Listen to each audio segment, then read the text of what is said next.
Every single year, there are players that are missed, that don't go drafted, that are honestly just sitting in the depths of the waiver wire right now that end up making a big impact on your fantasy hockey team. That is what this video is meant to address.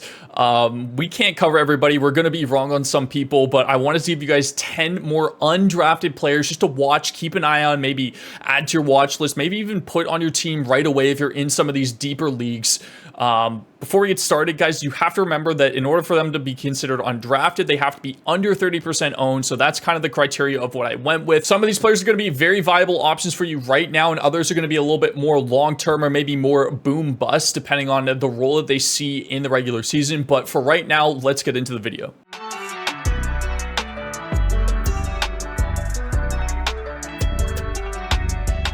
Starting us off, we have Ryan Hartman of the Minnesota Wild, somebody that kind of went under the radar last year, had a very, very good year the year before in 2021-22, where he had 34 goals and 65 points with a massive shot volume in 239 shots. He's centering Kaprizov and Zuccarello. We've seen it in preseason very, very consistently. Jeek seems to be the second line center playing with Matt Boldy, and Hartman does seem to be getting line 1 minutes right now, guys. I think he's a very, very good option just because he's dual eligible. You can play him at center, you can play him at right wing if you count positions in your leagues.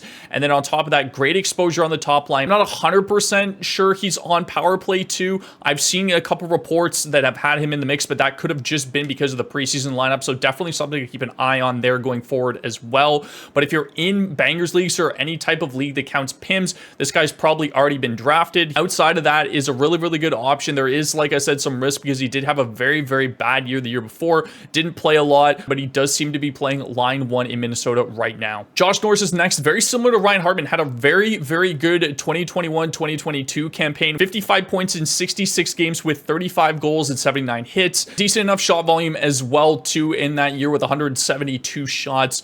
He's likely going to be line 2, power play 2 in Ottawa. Gets good exposure to some really, really good wingers in Ottawa as well. The issue with Josh Norris is that we're already seeing some concern with his shoulder.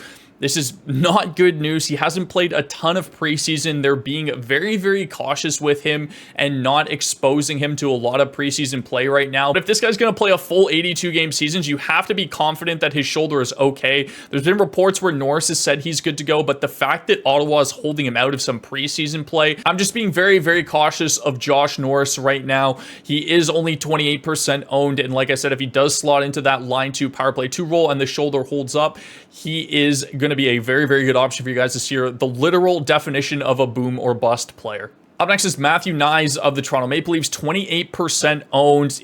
We're seeing him drop a little bit, and I think that's honestly because of my main concern with him, which is the peripheral volume. We know he's line 2, power play 2. He's been consistently slotted there all throughout preseason, and it looks like he's going to be there in the regular season as well too. That means he's playing with John Tavares and William Nylander. They should get a lot of good scoring exposure for him, but like I said, he's probably going slightly undrafted because of the peripherals. We see that a lot with rookies. You know, you just don't know what you're getting out of them. Something to keep an eye on with him. If you do see some decent enough shot and hit volume, I think he's a great option to add to your teams. Like I said, great line exposure as well too. Should be power play 2 on that team as well, but the peripherals do scare me off a little bit with Knies. Up next is Andrew Mangiapane at 21% owned. He's one of my favorite options on this list, and I do think he could honestly be a very, very viable option. They seem to have slotted him on line 1 now, pushing back Igor Sharangovich. He had 35 goals and 185 shots, along with 73 hits in 2021-22.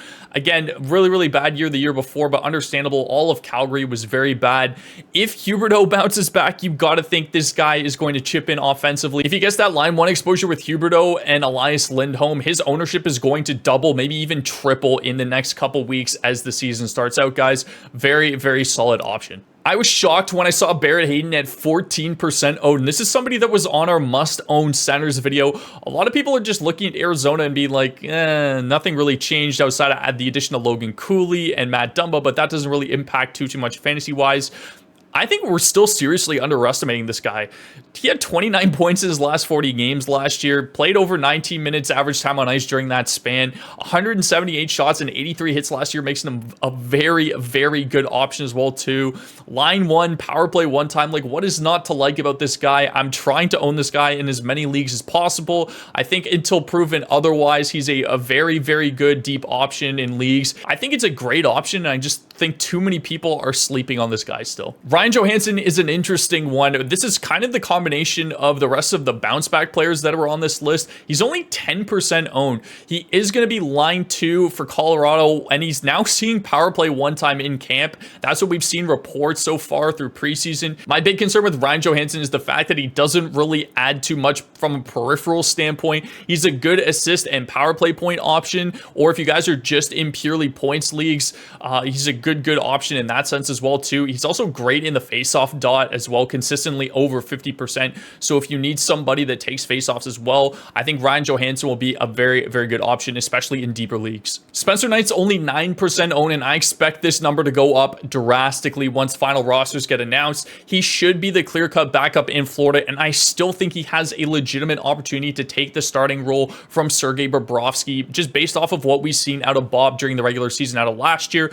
Either one of two things happen. Either Bob plays the majority of starts to begin the season and he burns out like he's done the past two at league average goaltending, which he's been, or you see more of a split time between Bobrovsky and Spencer Knight. Either way, this benefits Spencer Knight a lot. For a 9% owned goalie on a decent Florida team, I know they're missing some defense pieces, but I still think they're going to be solid. They can still score. They still have a very good offense as well too. I'm not sure how the OCD is going to affect him throughout the duration of the regular season, and we'll see what happens, but if he seems to have it managed under control, which is a good sign for Knight, a very, very talented goaltender. 9% owned, expect that to go up. Kirill Marchenko is playing with Johnny Gaudreau and Patrick Laine, who is the new #1 center in Columbus. I don't know what's going on with that. Marchenko is probably also power play one as well too. We've seen some reports out of camp that seems to be the generic setup for their power play one. If that's the case, Marchenko is a great option. He had a high shot and goal total from last year. Very young player. We know he can score goals. He had over 20 goals in his first year. He almost played under 16 minutes last year, and if that jumps up to line 1 minutes, you could see a huge improvement in terms of point totals,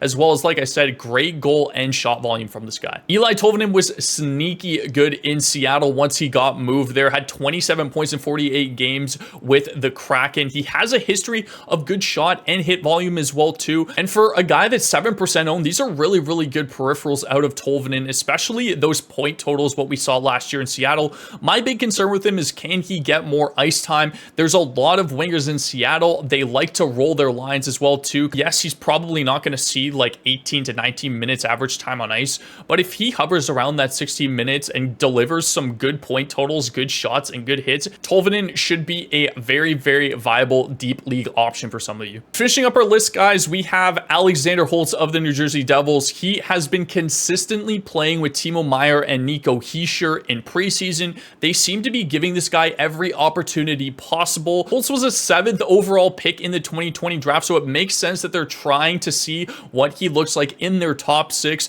We were high on him last year as a good deep option, and that was when New Jersey didn't have a lot of winger depth. Now that they do, if he can steal a top 6 spot in New Jersey, he's going to get a ton of exposure. Not sure how his peripherals are going to be, and we didn't get to see a lot of him last year, unfortunately. He went back down to the AHL, but at 4% owned, I think you just keep an eye on this guy. If he plays in the top 6, great. If he doesn't, no harm in not picking him up. There's so much talent in New Jersey. We know we weren't expecting Holtz to be in a top 6 role. We expected him to go to the AHL again this year, but if he sticks in that top 6, I think this is a great option, especially in deeper leagues. That is going to do for this video, guys. Thank you so much for watching. Leave a like, hit that subscribe button if you enjoy. We're going to have a ton of content coming out this week for updates, kind of like last minute videos to make sure you guys are 100% prepped for this year's upcoming season. And then we will get right into our weekly previews, must add, must drop, trade targets, early buy low, sell high, guys. It's going to be a great start to the season. I'm very excited to see this year. I'm super excited for hockey in general. So hopefully you guys enjoyed. Like I said, leave a like, hit that subscribe button. I'll see you in the next video. Have yourselves a fantastic rest of the day.